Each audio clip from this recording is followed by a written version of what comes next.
Napatingin si Peter sa pinto ng living room. Papasok doon si Felisa. Naihatid ko na sila sa silid nila. Anito nang umupo na sa one-seater sa sulok, paharap sa kanya. Sa tingin ko naman nagustuhan nila pareho yung silid nila. Matagal bago siya nagsalita. What do you think of Sari? Mabait na bata. Well, napansin ko nga na medyo ilang pa siya kapag kinakausap mo siya. Pero basta saan ba at mapapalagay din ang loob niya sa'yo? Hindi iyon ang bumabagabag ngayon sa isip ko. Kumunot ang noo nito. May bumabagabag ba sa'yo? Hindi ka ba masaya na nagkita na kayo ng anak mo? Hindi siya nakasagot agad. Napansin ko nga kanina na parang minsan ay natitigilan ka at napapatitig na lang kay Sari. At minsan ay napapansin din na may disgusto sa mukha mo. Bakit nga ba kuya? Bumuntong hininga siya. Ewan ko lang kung tama ang kutob ko, pero sana naman ay hindi. Pero sa kilos at pananamit ni Sari, hindi kaya, tumboy siya, salo nito sa sasabihin niya. Nasapo niya ang noo. Oo, humalokip-kip si Felisa. Napansin mo rin pala yun. Napuna ko rin kasi ang klase ng pananamit ni Sari. Iyong kaibigan niyang si Cheska nakabestida at nakahils pa. Samantalang si Sari may kliyang buhok ng panlalaki, tapos nakasuot pa ng damit panlalaki. Pati ang boses niya mababa at pinalalaki kapag nagsasalita. Por Diyos, sana naman ay hindi totoo ang kutob natin na tumboy nga siya. Gusto ko ngang tawagan si Lorna at tanungin kung bakit ganun ang ayos ni Sari. Gusto kong kumpirmahin niya sa akin kung tumboy ba si Sari o ano. Hay nako, huwag na huwag mong gagawin niya at baka ma-misinterpret pa ni Lorna. Baka maikwento pa niya kay Sari. Ayaw mo siyempre masaktan ang anak mo na masyadong big deal para sa iyo ang bagay na yan. Kung sakaling mang ganyan nga talaga si Sari, anong magagawa natin kundi tanggapin na yun ng buong puso?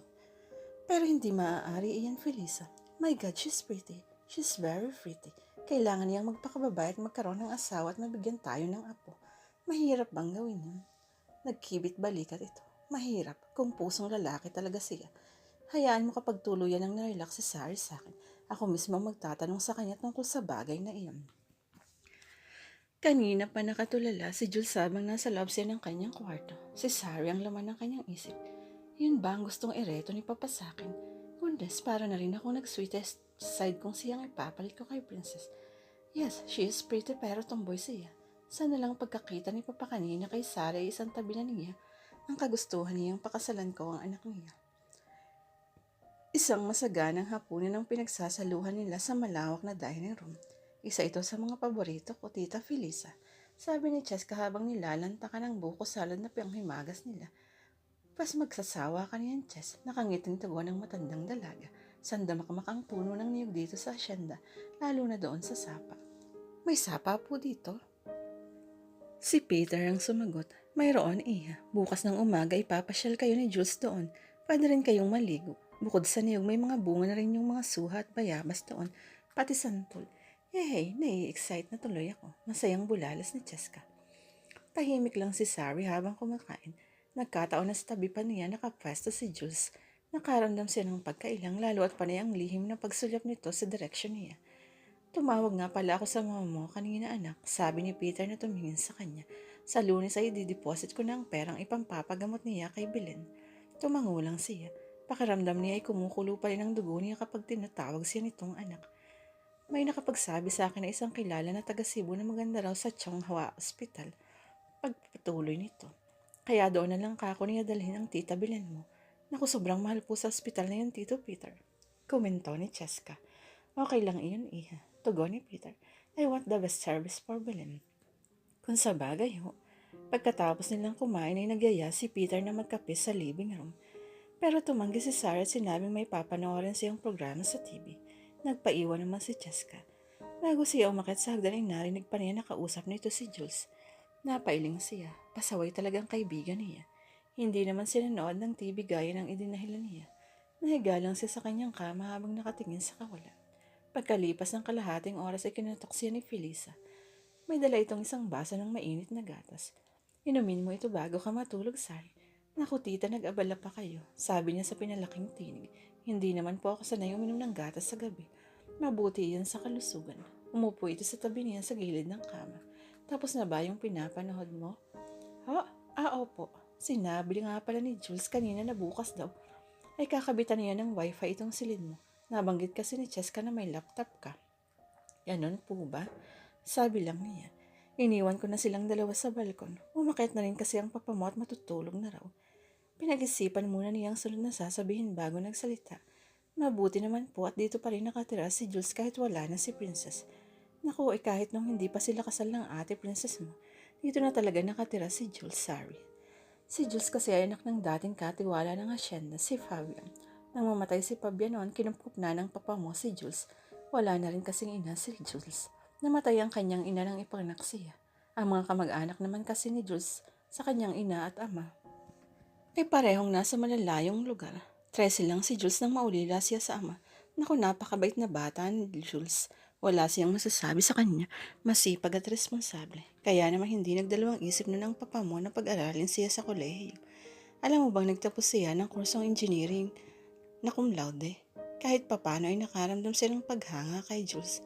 Pero kahit noong elementarya pa lang siya, malaki na rin ang naitutulong niya sa asyenda. Sumasama siya kapag anihan ng palay. Nang magtapos siya ng kolehiyo, siya na talaga ang naging kanang kamay ng papa mo dito sa asyenda. Sino po ba yung Esmeralda sa asyenda, Esmeralda? Tanong niya. Iyon ang aming ina ng papa mo. Lola mo. Nang mabilin ng lolo Sebastian mo itong asyenda, ipinangalan niya ito sa iyong lola Esmeralda. Pero sabay silang namatay nung nag-aaral pa lang ako sa high school at ang papa mo naman ay nasa kolehiyo na. Car accident. One of these days dadalaw tayo sa kanilang puntod. Sige po. Halos isang oras din silang nagkwentuhan ni Tita Felisa bago siya iniwan ito sa kanyang silid. Bandang 10:30 ay si Cheska naman ang kumatok sa pinto. Kaakyat mo lang? Tanong niya. Ngumiti ito. Napahaba ang kwentuhan namin ni Jules. Sabi ko sa iyo madaldal din siya. Tumaas ang kailan niya. Talaga. Oo, saka bulero din. Kamukha ko raw si Angelica Jones. Parang kinikilig na humigikik ito. Heto pa, tinanong niya sa akin kung may boyfriend na ako. Mukhang na-attract siya sa beauty ko. Anong say mo? Inirapan niya ito. Sa dinami namin ng binatang nagkakandara pa sa'yo sa byudo ka pa nagkagusto. Hello, so what naman kung beauty siya? Gwapo naman, siya nga pala. Mga 6 a.m. daw tayo ipapasyal ni Jules para presko. Mahirap daw maglibot sa asyenda kapag direk na ang araw. Sige. 5:00 ng umaga ay sigsing na si Sari. Pagkatapos niyang maligo at magbihis ay dumiretso siya sa kwarto ni Cheska. Nakailang katok na siya ay wala pa rin nagbubukas ng punto. Mabuti na lang at hindi yun nakalak kaya pumasok na siya. Naabutan niya ang bruha na nakahiga pa rin sa kama. Hoy, mag-alas 6 na. Iyugyug niya ang balikat nito. Umungol ito. Ang sakit ng tiyan ko, Sari. Ano? Naparami yata ang kain ko ng hipon kagabi. Pabalik-balik ako sa banyo mula pa kaninang madaling araw. Daing nito. Patay. Kakainis nga eh. Hindi ako makakasama sa pamamasyal niyo. Di bukas na lang kapag okay na ang pakiramdam mo. Ay naku, porque hindi ako makakasama, hindi na matutuloy. Ikaw na lang ang sumama kay Jules. Bukas for sure kasama na ako. Kaming dalawa lang ng lalaki yun magkasama. Nang hilakbot siya sa ideya. Bakit naman? Natatakot ka na baka magkagusto ka rin sa kanya. Tudyo ni Cheska sa kanya. Over my dead body. Pinatirik niya ang kanyang mga mata. Bababa na muna ako at tatanungin si tita kung may gamot siya sa sakit ng tiyan. Bakit kasi ang siba mo eh? Patungo na siya sa hagdan nang lumabas mula sa isa sa mga hilera ng silidoon si Jules. Nakasuot ito ng isang maong shorts at itim na t-shirt na may nakaprint na I love NY. Halatang bagong paligo ito dahil mamasama-sa pa ang clean cut na buhok nito. In all fairness, mahitsura nga ang mokong na ito. Naisa loob niya. Good morning. Kaswal na bati ni Jules sa kanya. Tumangalungon lang siya at ipinagpatuloy ang pagbaba ng hagdan. Ready na kayo sa pamamasyal? Tanong nito na sumunod sa kanya. Hindi na matutuloy ngayon, napipilitang sabi niya. Inunahan niya siya nito sa pagbaba at saka humarap sa kanya. Bakit? Sumasakit ang tiyan ni Cheska. Oh, sorry to hear that. May magagamot si Tita Felisa. Ibibilin ko na painuman agad si Cheska ng gamot pagkatapos mag-almusal. Pwede pa rin naman nating ituloy ang pamasyal kahit isang oras lang. Hindi, wag na lang. Pinalaki ang boses na sabi niya. Nagkikibit balikat na lang ito. Pagbungad nilang dalawa sa dining room ay naroon na sina Felisa at Peter na nagkakape. Good morning, anak. Bati ng matandang lalaki sa kanya. Kaya nang ginawa niya kay Jules, tinanguan lang niya si Peter. Pero si Tita Felisa ay ninitian niya. Napansin niya ang lungkot na bumalatay sa mukha ni Peter pero wala siyang pakialam. Hindi na raw kami matutuloy sa pamasyal dahil sumakit ang tiyan ni Cheska. Sabi ni Jules habang nagsasali ng kape mula sa coffee maker. Nataranta naman agad si Tita Felisa. Sandali lang at pupuntahan ko muna si Cheska sa silid niya. Nang silang tatlo na lang ni na Jules at Peter ang naiwan sa dining room, ay kinausap siya ng huli. Anak, pwede naman kayong dalawa ni Jules ang mamasyal sa asyenda. Tiyak na magugustuhan mo sa sapa at burol. Ipapakita rin niya sa iyo yung rest house na itinatayo namin. Magpapalagay ako ng sarili mong solid doon para kung gusto mong doon magpalipas ng gabi, may komportableng higaan ka. Palalagyan ko ng mga gamit sa loob ng silid mo. Hindi na ho kailangan. Formal na sabi niya na hindi mo lang ito tinapunan ng tingin. Hindi naman kami magtatagal ni Cheska dito eh. 1 o 2 linggo lang kami rito. Larawan ng matinding pagkagulat ang mukha ng dalawang lalaki na kasalo niya sa mesa. Bakit naman anak? Mababakas ang lungkot sa mukha ni Peter. Nag-resign na naman kayo ni Cheska sa trabaho niya sa Palawan. Kung dito ka hindi mo na kailangang magtrabaho, bibigyan kita ng allowance mo buwan-buwan. Bilhin mo ang lahat ng gusto mo. Bala ko ngang ibili ka ng sarili mong kotse sa susunod na buwan, pero kailangan mo munang matutong mag-drive. Sabi kasi ng mama mo hindi ka pa raw nakakahawak ng manibela. Tuturuan ka ni Diyos. Hindi ko kailangan yan. Putol niya sa sinasabi nito. Saka sinalubong ang tingin nito. Namuhay ako na salat sa material na bagay. Sanay ako. Kaya okay lang sa akin na wala ang mga yan sa buhay ko. Pero dahil anak kita at mahal kita, gusto kong ipalasap sa iyo ang magandang buhay, Iya. Giit ni Peter. Nagtagis ang mga bagang niya. Bakit hindi mo iyan ginawa noon? At baka nakakalimutan mo kaya mo ako kinuha dito ay dahil lang sa pansarili mong interes para mabigyan kita ng apo na matagal mo nang minimiti na hindi na ibigay sa iyo ng anak mo. Sarkastikong sabi niya, pas mabibigo ka sa pangarap mo yan dahil hindi ako magkakagusto sa isang lalaki. Babae ang gusto ko. Nanlaki ang mga mata ni Peter at Jules. Mababakas ang matinding pagkabigla sa mukha ng mga ito. Mabilis na tumayo siya at walang paalam na lumabas ng dining room. Sa halip na umakyat sa hagdan patungo sa kanyang silid ay lumabas ng pinto si Sari. Narinig pa niya ang tila natatarantang pagbanggit ni Jules sa salitang papa, pero nagpatuloy lang siya sa paglalakad hanggang sa matumbok niya ang makipot na daan sa may mga nagtataasang puno ng niyog sa magkabilang gilid. Hindi pa rin humuhupa ang galit niya kay Peter, pero nagalak siya nang makitang pagkagulat nito nang sabihin niyang babaeng gusto niya at hindi lalaki. Peter, si Dubino, kulang pa yan sa laki ng kasalanan mo sa amin ni Mama. Nang mapagod sa paglalakad ay lumapit siya sa isang malaking puno ng mangga at naupo sa gilid niya.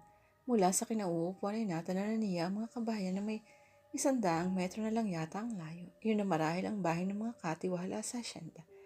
Humalukip-kip siya. Tama ba ang ginawa niya? Paano kung magalit ng todo si Peter at biglang magbago? Ang isip nito at hindi na ituloy ang pagpapagamot kay Tita Belen. Mahigit 1 oras din siyang nakaupo lang doon bago bumalik na sa bahay. Pagungat pa lang niya sa pinto na isanlubang na siya nang nag-aalala lang si Cheska. Saan ka ba nang galing? Naglakad-lakad lang. Okay na ba ang pakiramdam mo? Ay naku, huwag ako alalahanin mo. Ang papa mo isinugod din na Jules at Tita Felisa sa ospital. Kumunot ang noon niya. Bakit daw? Nanikip ang dibdib kanina sa kusina. Kinalabutan siya. Sumunod na lang tayo sa ospital. Sabi ng katulong na si Agnes, pwede raw tayong ihatid ng isang katiwala gamit ang kotse ni Tito Peter. Sa halip na sumagot ay naglakad siya patungo sa living room Saka pabagsak na naupo sa sopa. O ano, tara na. Yakag ni Cheska, magbihis tayo. Umuntong hininga siya. Tawagan na lang natin si Tita Felisa para makibalita. Umupo ito sa tabi niya.